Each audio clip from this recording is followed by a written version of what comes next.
Asmunira kamanungsan pun kasrepan tingkah ing mungsuh niran bodho kadang ayuwata ya wang maneh iku anak ing yayah lan ibu panggih paman ora pangling Yayi Prabu Tunggul Malaya iya Kakang Janaka Dewa Selan mesti wae kaget atimu Kakang Janaka dasar kepara nyatana parigawe apa Yayi Prabu semugi kita sacaan awung gati praptanira Yayi iya aja kurang pamengku kondang mandang jenengmu mbrebeki saindenging jagat raya sapa-sapa mung ngalembana Janaka lan Janaka kang dadi lanang jagat jagoning dewa jebul kawentaring asmane Kakang Madukara Muna durung jumbuh kelawan bukti lan kasunyatane nyatane isih ana wong kang ngluwihi kaprawiranira isih ana wong kang ngungkuli kelawan Kakang Janaka ibarate sak dhuwur-dhuwuring gunung isih ana ingkang ngungkuli mengko dhisik rada sugal wuwuse Yayi Prabu Dewa Slani upama ta Arjuna kondang mandang berbeki jagat jenenge nanging aku ora kepengin golek suwur lan aku ora niat ngundang-undangake jenengku supaya mbrebeki jagat upama kowe nepak Janaka kinira Janaka ora sumbut kelawan kondange banjur karepmu piye ya sawangen pasuryanku sawangen saiki mokal yen to kowe ora nyawang iki ana pangaribawa linuwih ingkang ana ing pasuryanku tegese Janaka dina iki kalah sorot kelawan Dewa Slani aku ora kepengin ngungkuli sapa-sapa lan aku ora duwe niat bakal ngungkuli sesama iya ning aku sing kepengin unggul ora trima rasane atiku yen to lanang jagat jagoning dewa yen mung semono kasektene apa kowe bisa mbobot kasektening panangah Pandhawa bisa upama wingi-wingi aku dianggep kalah aku trima ning sawangen Dewa Slani saiki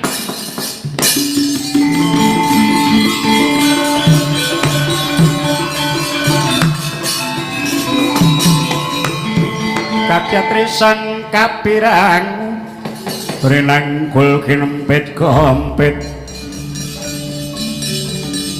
dosan retnaning bawono lho kowe Petruk nggih Petruk alias Joko Dwi Suranto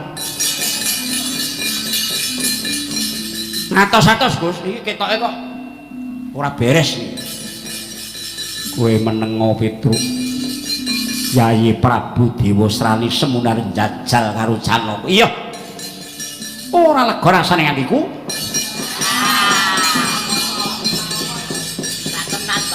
yen ora tangkep jojo kantaran bau kelawan Kakang Janaka ini Ibu Budi itu Bapak Budi ngono yang dadak ngaku Purbasmara karepmu apa ya Pak ayo metu papan kang jembar ora lega yen ora neter kadigdayane satru panah Pandhawa Raden Janaka oh lah wong iki legan golek momongan pun mangladeni mawon Gus sejatine aku ora gawe wijining pasulayan bibitane memungsuhan kelawan sira Yayi Prabu nanging yen to si Adi Kepara kepengin netreh kadigayane Panengah Pandhamara gagih jadalan iki margana. Ah ngono kuwi, biyen ya ngono kuwi margana. Prabu Dewasrani terus mangsuli margana. Ayo. Mara gagih. Aku apa kowe ingkang suwan ngasani kulun Bathara Yama. Nanging kadung malengkung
bumi kunjang ganjing langit kelap-lap kanton lirkin sanging alis krisang nawe gandrong saparang kadulu batu-bat kakang Janaka kene kuwi ayo padamu Yayi Prabu Dewasrani mara gagelekno mripatmu aku kepengin ngadu siunge Bathara Kala ora bakal wegah ora bakal mingkuh mundur sejangkah kelawan Yayi Prabu Tunggul Malaya mara gage seblakno dadamu Kakang Janaka.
arep it-itoke wong drijimu ki ra kena ditekok iki. Dadi angel bingungan. Marane ra ilok. Ayo nah.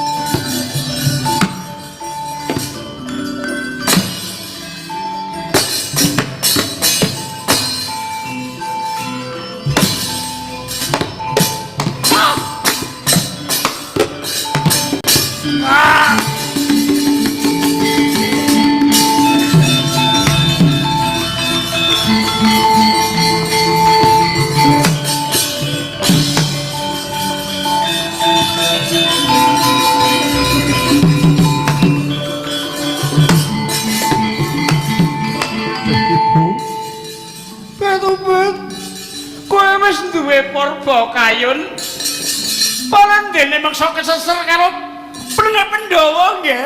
Inggih Kanjeng Ibu. Banjur gunane Purba ki mau nang endi? Kakang Janaka angel dipun song. Mergake sawangan pun Ibu. Aku tak dadi pusaka. Patenono Janaka.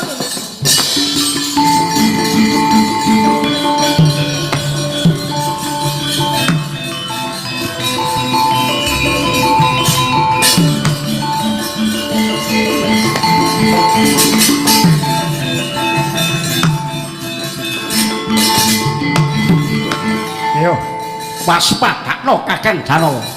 Ing kene markaning patimu.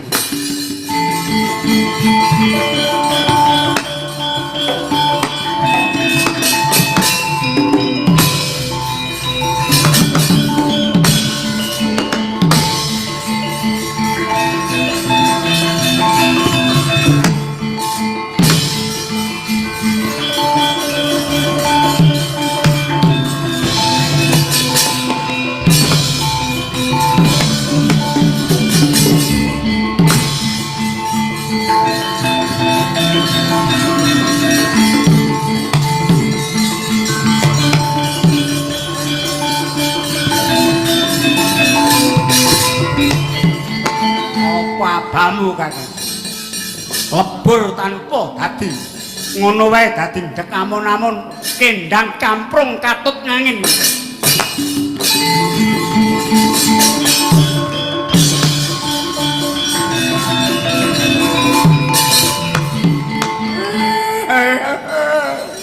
Bakang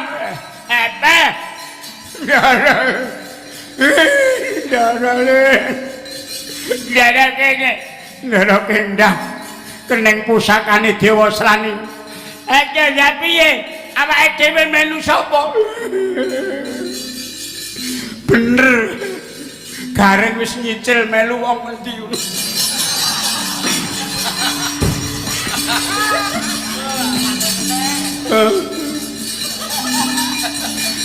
Kula iki gareng wis ngrasani karo aku jare wis ora kuat.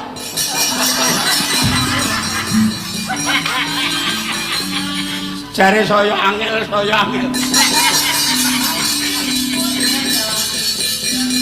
Piye ganggu aja guyon aku ki tak guyon.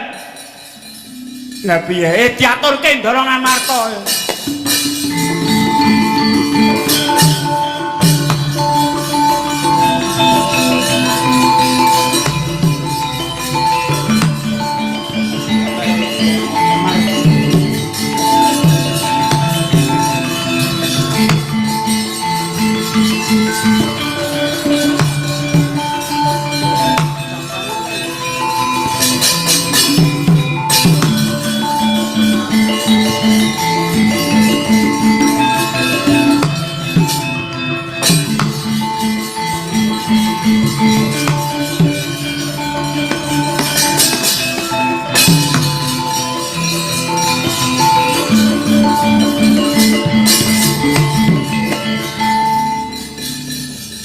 Pukulun Bathara Nrata. Iki sapa iki? Panglinga wonge ora bakal pangling suarane. Lha kesik tak kesik. Kuwi sapa? Aku Jangkan Asmara. Ah, nganggo asmara. Sik, kok nganggo asmara? Jangkan Asmara. Sik, sapa ya? Lah nang apa to karene? Bathara Narada arep menyang endi? Aku nyisih saka kene ning ya ora bali nyang sithik pangdaludan. Kok dadak nyisih ana apa? Merga ngene ya. Wahyu Purbakayon sing kudune mudhun nganggo pangglecah panimbang lan panaliti sapa kang dadi wadhahing wahyu sing pantes dadi wadhahing wahyu. Nyatane dening adiku Kulun Bathara Guru wahyune wis diudhunke menyang sapa? Anake Tunggul Malaya. Anake karo Betari Durga. Apa karo Betari Durga duwe anak? Lha duwe. Jare wis dipegat to sik dinyangi.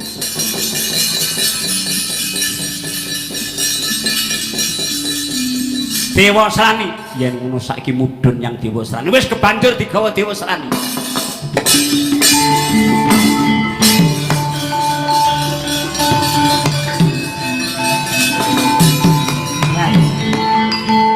Sapa ya iki? Asmara. Puji Asmara dudu. Setya Asmara dudu. Wiyana Asmara dudu.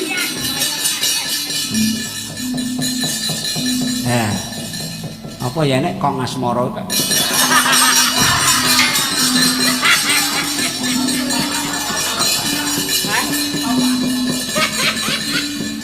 Sembuh karo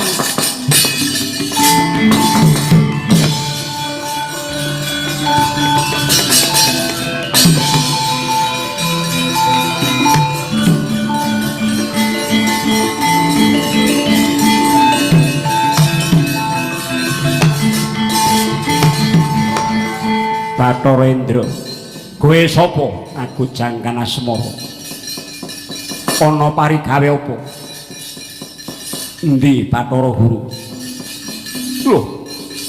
Takon Kanjeng Rama Pukulun. Kowe duwe perkara apa? Aku ora duwe perkara, nanging Bathara Guru sing kokean perkara. Loh, perkarane apa? Wani mudhunke wahyu ingkang dudu mestine. Kok kowe ngerti? Weruh. Diudhunke nyang sapa? Dewa Srani. Mula kang saka kuwi aku tak ketemu Bathara Guru kaya ngapa lan karepe apa? Sapa wae ora diwenangake ketemu kelawan Sang Hyang Jagat Giripati. Entuk bacut ta entuk bacut. Aku sing nyingkirke kowe.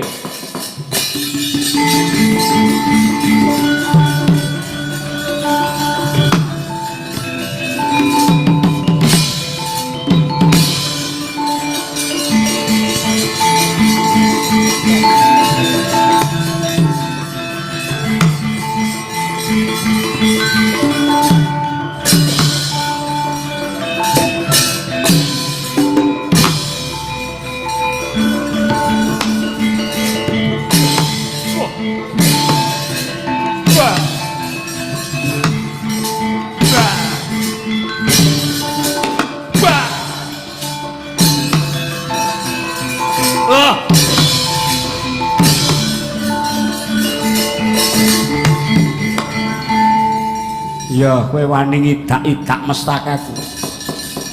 Kowe dudu dewa.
Yayaji kula wonten dawuh Koko Prabu. Sampun to Yayi. Paduka kedah sawetawis nampi lelapan menika. Inggih namung kula suraos mentaripun Kakang Semar Badranaya ingkang boten sakmestinipun kula ngrumaosi lepat Koko Prabu. Wah iya. Salahe Pandhawa apa dene Kyai Semar ninggal marang Pandhawa. Yayi, pamunging Pandhawa iku pun Kakang lan Kyai Badranaya. Yen kowe nyoto tetep isih saguh ngomong Pandhawa maragake tuduhna kanthi kawaskitan. Saiki ana ngendi lenggahe Kakang Semar? Nadyan sekaling-kalingan ron salomba yen to warana iku wong dikeparengake binuka dening Kang Maha Kawasa, sayekti ora bakal bisa ketemu. Aduh, Koko Prabu.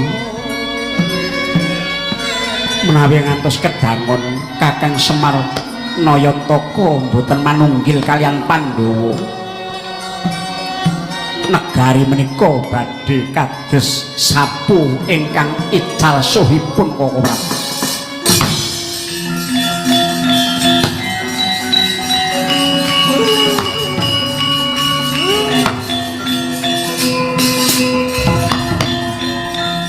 Tewang kara kiken lir mangoswa kang layon pengelan kang manise wadananira ayu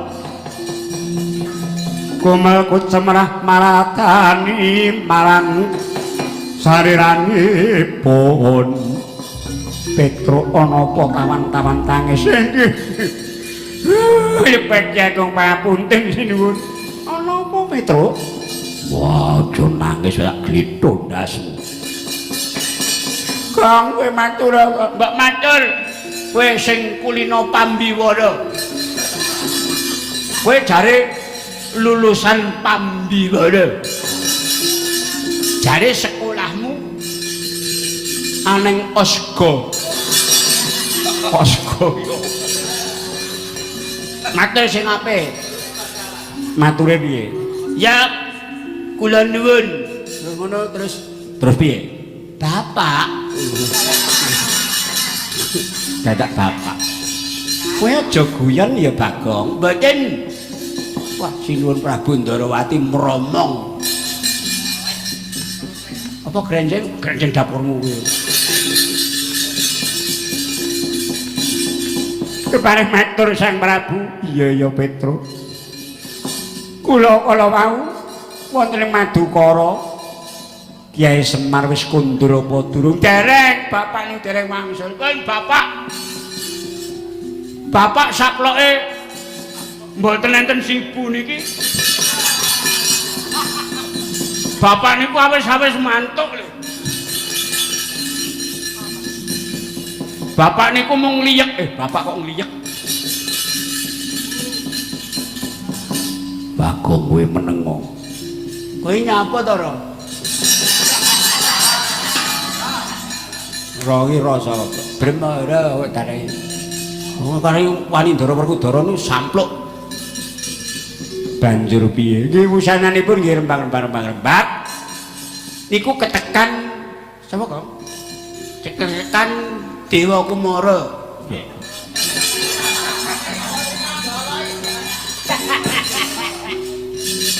Lakon iki apa to, Be? Kok iso Dewa Kumara iki lho? Lamu Dewa Srani kene iki rumu. Lah iya Dewa Srani yo. Dewa Srani. Lah iya Dewa Srani Kumara. Ketekan Dewa Srani. Dewa Srani Ratu Tunggul Malaya nggih anak Durga niku. Durga anyar. Banjur piye? Iku mara-mara nantang Ndara Janaka. Ndara Janaka iki wong meneng ning ya ora kenek mambu tantang. Apa diladeni? Apa diladeni Petro? Nggih, diladosi. Nantang kok diladeni. Durjana kowe wong ora nantenge dinyangi kok.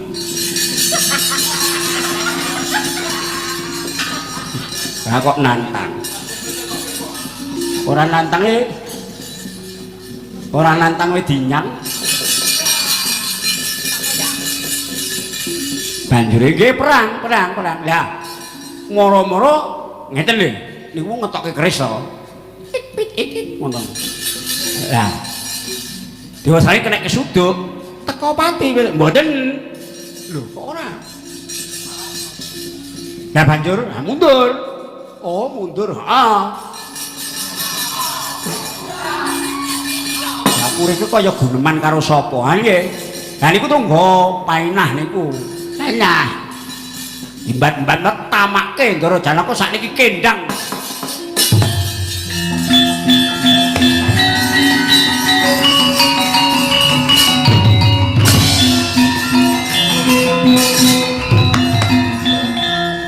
Ngerti ora? Kakang iki tresno nyang Adi ngono kuwi. Dikabari adine piye klepak ngono kuwi. Ora kaya dapurmu ya. Anjek mben iki kowe dikabari nek aku kaliren ngono. Kowe kok ya klepak lunga. Klepak kok klepakan dhewe. Ah, taturan.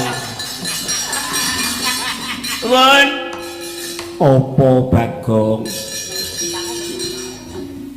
Kabare pripun? Ya apik Bagong. Sae. Iya.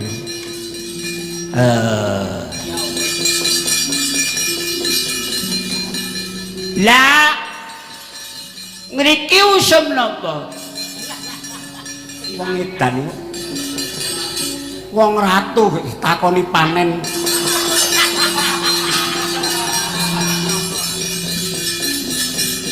Bareng nggih kula ajeng nderekke ndelok udara. Iya Bagong. Iya. Bareng. Iya Bagong. Sampun lho, Dek. Iya. Ora metu-metu jupuk dhewe. Wong iki. Ono duit selawe kok ya tiga.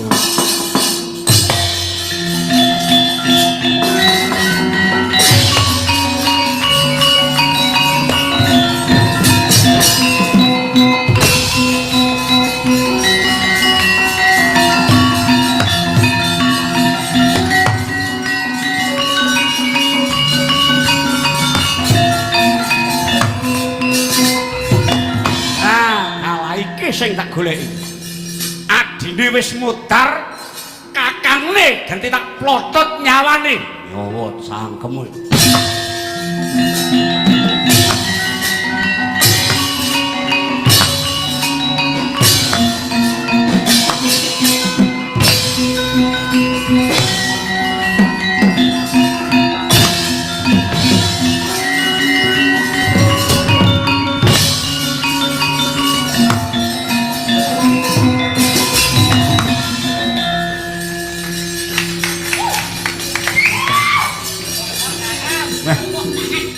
Bulane iso nguwak wayang.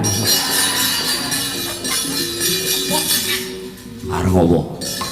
Aja meneh nguwak, mbok kon tayungan saiwowi.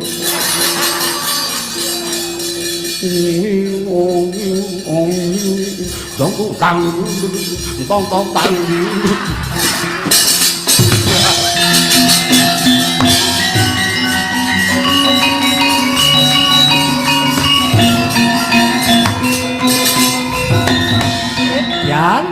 Dan wah Werkudara ngedapi gegirisi kekuatan iki Gajah Sewu. Rasakno iki pitanan.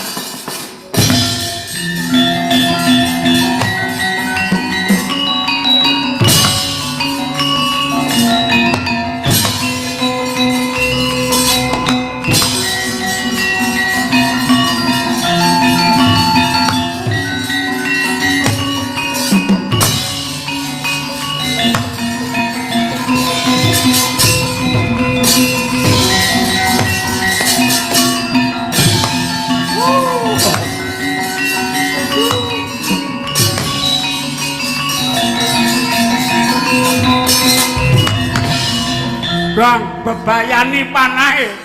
Panahe dewasane.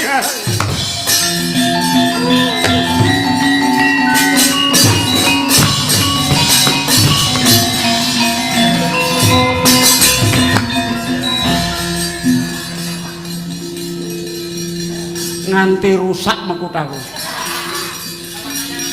Rusak niki disopake. Wong mboten pangan tikus men. Nah pangan tikus ya copake. Kuwi kok nabrak ki ya gene. Nabrak mawon. Ndara werku dara kendang kali dewasani.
Sampun sawetawis wanci lenggahipun wonten ing Kendali Sada.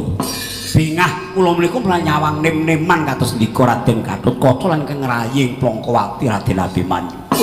Iya kaya dene tumbuh karo tutupe. Ngaturaken panuwun Po Anoman. Inggih Wanoman. Nggih.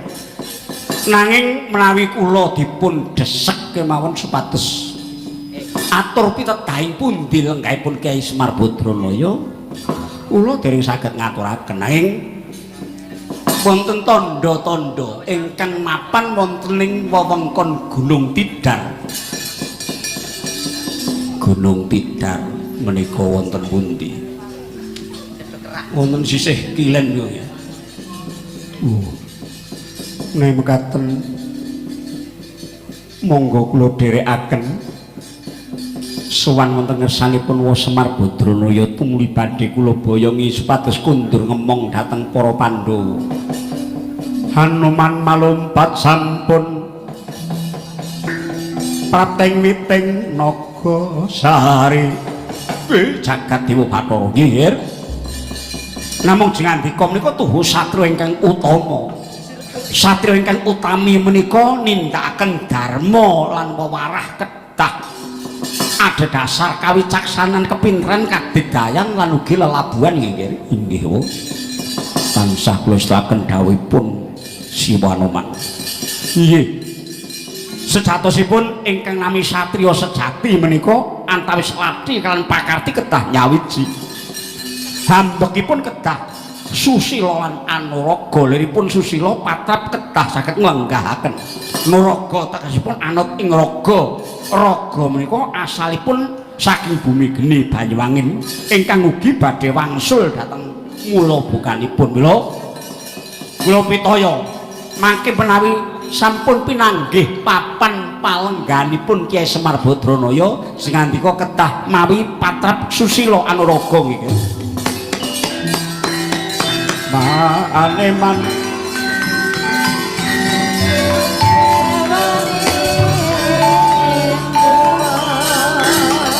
iya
Mrih mangsuk mlari ming kalbu budine kang den pawani sepiro banggamu kowe Kakang Jamal empol pinecok gudir dibendho mung kari sak kemprangan nyawamu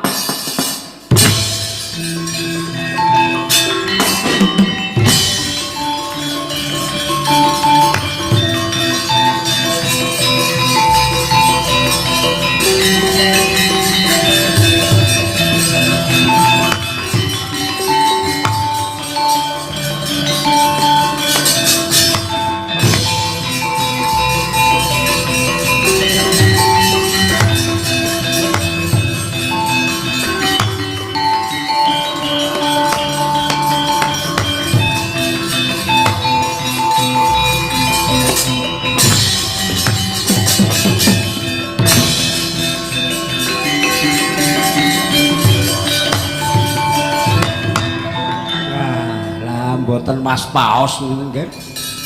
Nyuwun pangapunten kiwa. Menika sinten ingkang mriki? Oh Semar. Nadyan nuwun sewu sampun mboten wonten namung kantun keketek bebayuning anggo ingkang anguripi. Sedakosipun menika sampun suwung nanging medal gayanipun. Kula nyuwun pangapunten kiwa. Nggih. Nek kethek putih apa arep barang ngethek ogleng. Kowe ganggu gawe karo sing tak tunggu. Iki sapa? Maya Dahana. Aku Maya Tirta. Menapa menika Kiai Tirta kalian Kiai Dahana? Mboten nganggo Kiai. Buta ngono Kiai. Iki kok dadi kowe nunggu Kiai Semar. Wis kowe ngaliyo. Mengko nek ana dukane Kiai Semaya kowe dadi ndok amun-amun.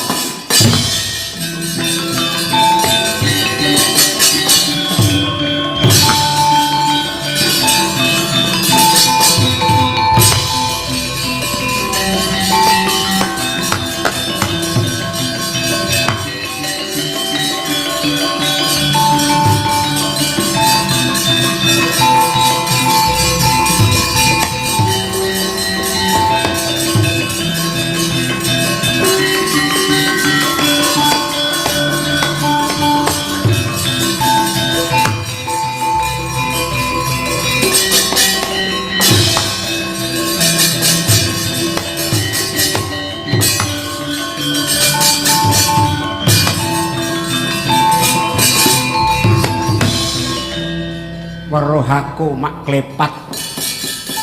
Kowe Bathara Guru wis ana tandha-tandha ora bener.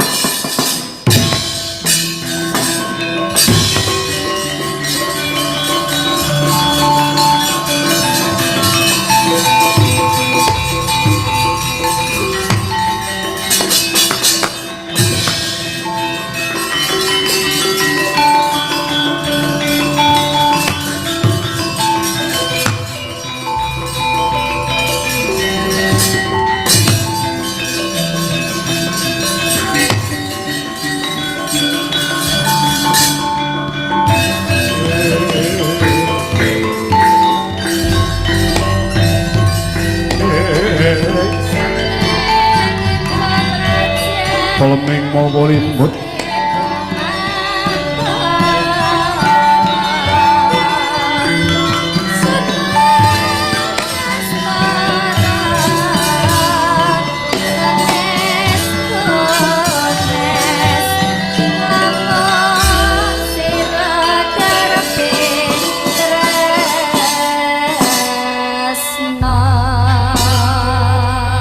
Raden Janaka kula wonten dawuh. Kowe bingung inggih paduka menika sinten? Ora susah sumurup marang aku.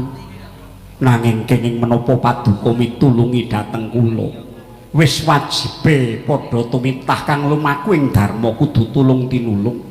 Asih ing asian kelawan padaning dumadi. Aduh. Inggih kula ngaturaken panuwun ingkang tanpa pepindhan. Mungsuhmu sapa dene Kendang Dewa Srani? Dewa Srani inggih. Kok Kendang kula ketaman pusakanipun ingkang ampuhipun kagilo-gilo. Oh. Pusakane Dewa Srani iki nganti ngalahke kowe inggih. Tentang mening samudra nglangut tanpa bagot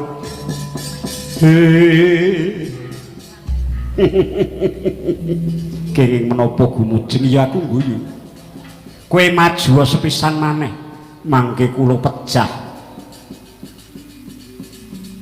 ngandela karo aku kowe tak wenehi pusaka lajeng lepasno marang Dewa Srani.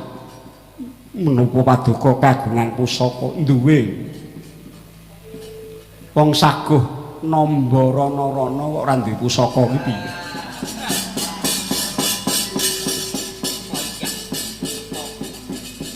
Nek wong nggonmu nek namba ora nganggo pusaka mboten namung mawi kambil gading. Ning nek aku nganggo pusaka, yo pusakan.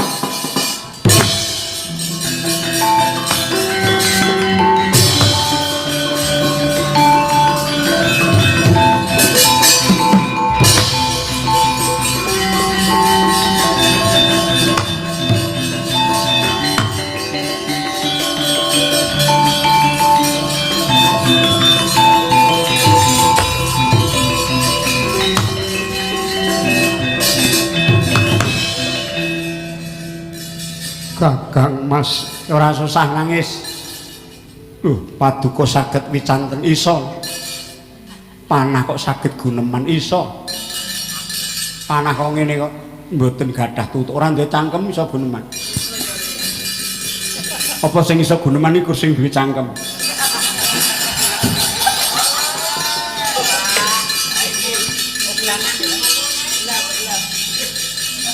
Aku leletno ana sukune keng raka.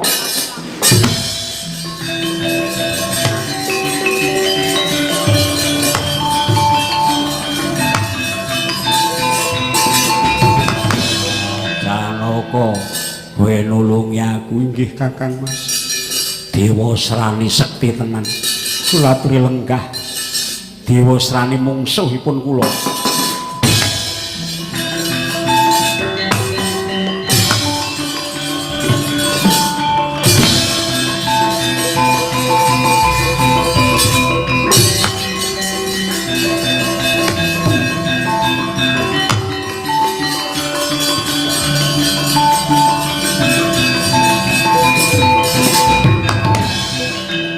Gus.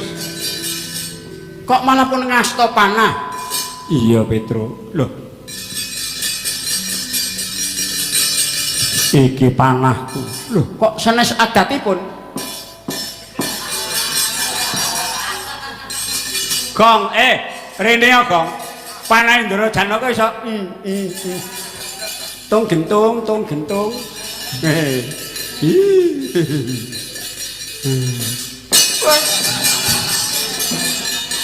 Asem iki. Niki panah keng pundi? Sing menehi guruku. Gurune sinten? Aku ora weruh jenenge. Lho, ndek guru nek mboten ngerti jenenge. Mbok, mek guru ki yang wong sing genah. Wong ora genah kok diguroni. Mbok kaya guruku kuwi jenenge Jun.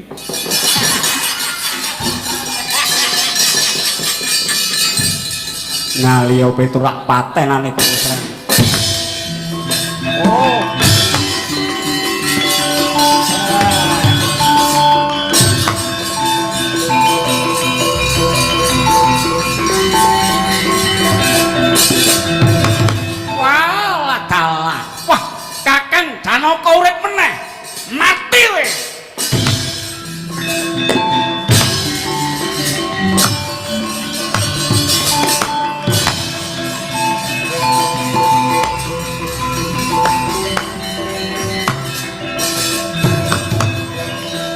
Janaka kula.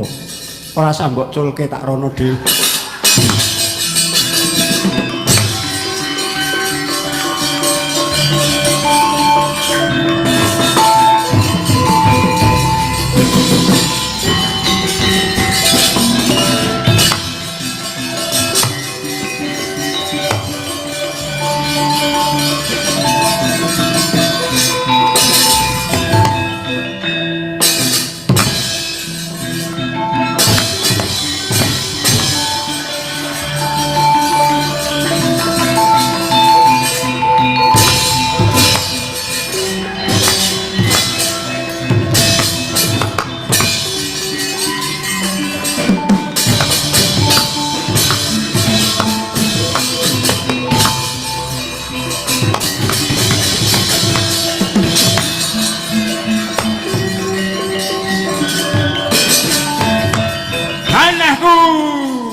Dong gendong.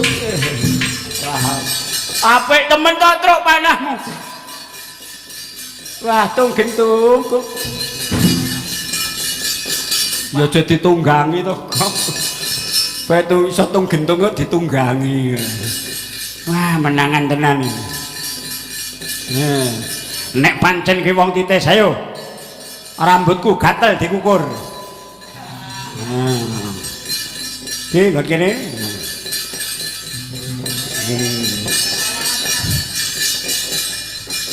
Brengosku keri, kukur. Petruk kendai. Wes rasah ngingu kok ngono kok.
Sing do nunggu lek turu mau do nandi.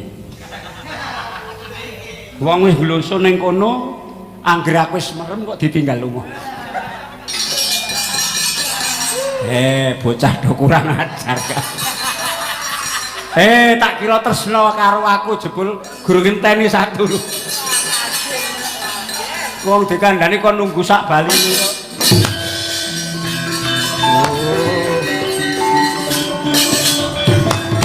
Oh, sampun kondur Kyai. Kowe ning ndi tenghik ngajengan iki?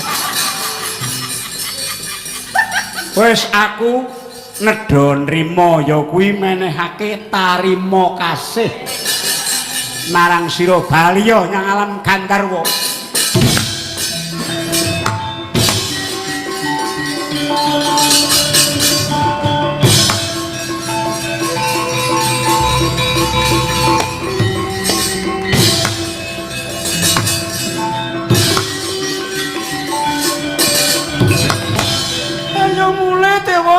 Ning Semar.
apa?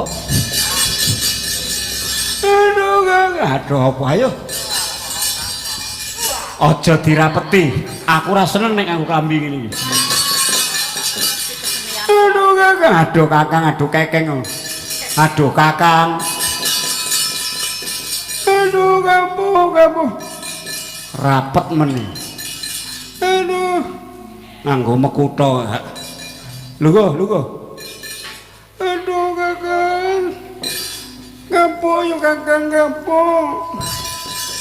Aku kapok Kakang. Iya kapok wis. Aku ora mejang karo kowe kok jeleh. Mulya kono iki wis taun ninggal, iki wis taun anyar. Taun anyar iki nganyarke lelabuhan, nganyarke tumindak, nganyarke samubarang. Sing ala disingkirke dur.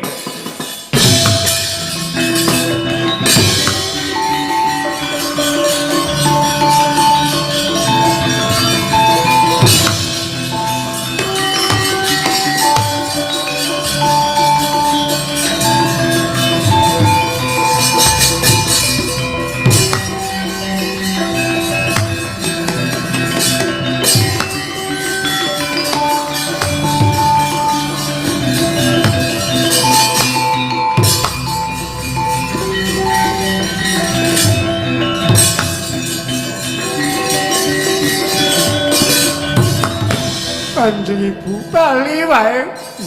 Wangsul mboten menapa-menapa sampun pikantuk wahyu.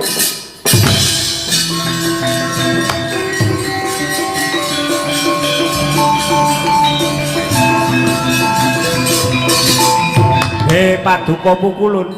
Iya Kyai Semaya. Wis tak jabel Purbakayun saka anggane Dewa Srani merga tumindak kumalungkung. Syukur mangayu bagya lajeng bakal ulun paringake kelawan panengah Pandhawa si Janaka Semar.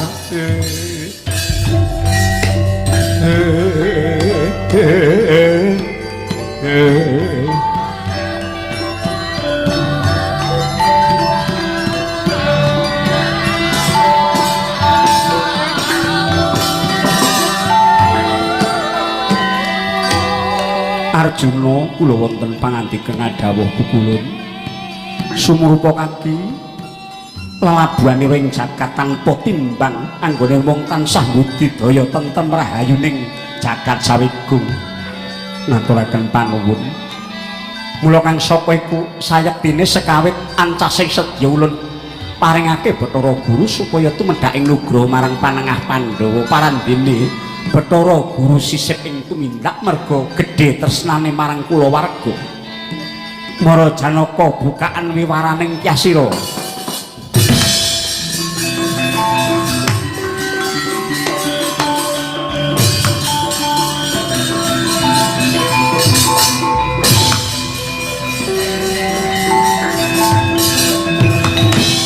Ora ngira semono luhuring Kakang Semar Badrana. Apuranen aku ya Kang. Sebelungane si Kakang golekake kanugrahan tumrap Janaka.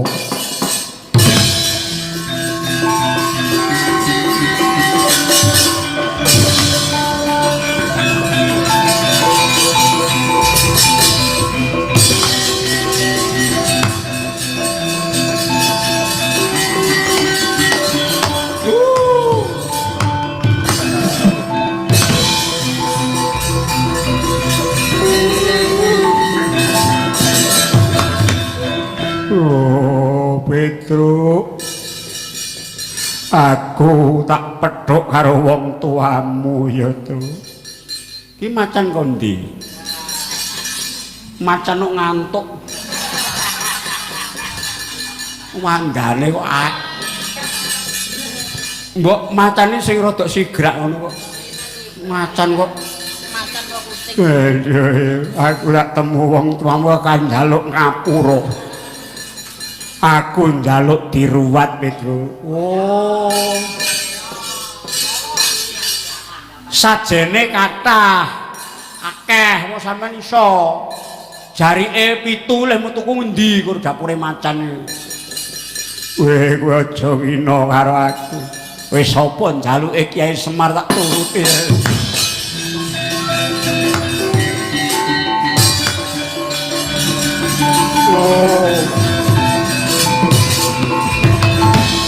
Mula besok meneh ki aja kaya ngono, Ha wong dewa kok kurang meskita ya agek dewa saiki kuwi. Mari yo.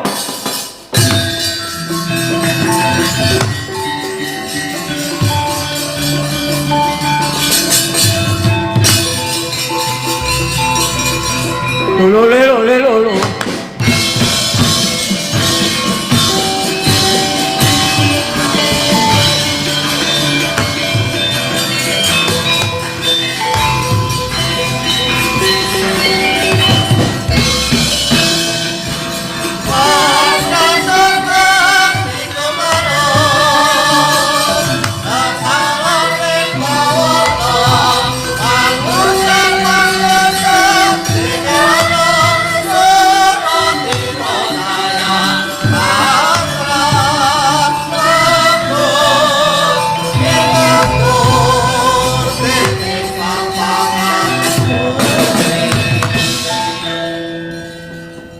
Piye terus gayeng lho.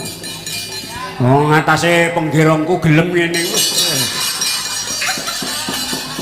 Saking wedine. Karo glondong pring dibotke iki. Durna. Kyai Semar. Kuwi sejatine kowe duwe karep apa Kyai wis rasah mikir aku. Wong Ngastina rasah mbok goleke Wahyu Purbakayun. Ora susah. Aduh, saiki wis ditampa ndaraku Janaka. Ora apa to? Walah dalah lajeng kados pundi Bapadur? Kesagan paduka dhateng Prabu Suyudana. Kyai Semar, manut penemumu piye? Engko tak golekke Wahyu. Sok tanggal 20 tak golekke Wahyu. Wahyu apa meneh, Pak? Anu to Wahyu Sinar Abadi. Kuwi toko listrik iki, Kang.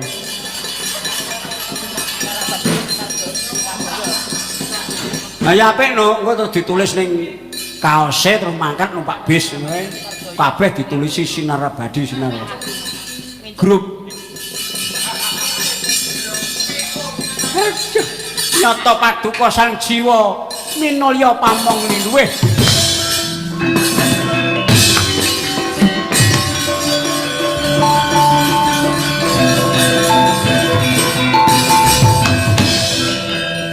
Bali, kowe Bali. Bali iki metu dayane. Aduh.